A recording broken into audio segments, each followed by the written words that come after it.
أستاذة ندى هنا كانت عاوزة تشوف 3 درجات الإضاءة من ليد بروفايل اللي هما الأبيض والورم والكول. تعالوا نشوفهم مع بعض. فعاوزك تعمل سيف للفيديو يا صديقي وتصلي على النبي في الكومنتات ويلا بينا.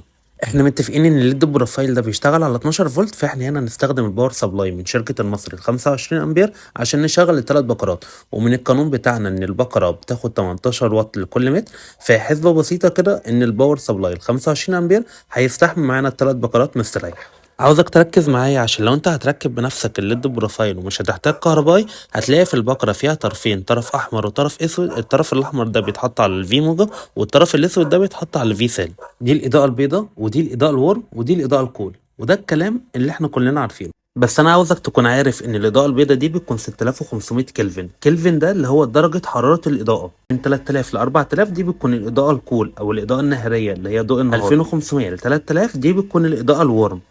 وبفكرك في نهاية الفيديو ان تكون عامل لنا فولو عشان تتابع كل جديد. ولو عندك اي سؤال سيبهولي في كومنت هرد عليك بفيديو. انا مهندس عمر وبس كده.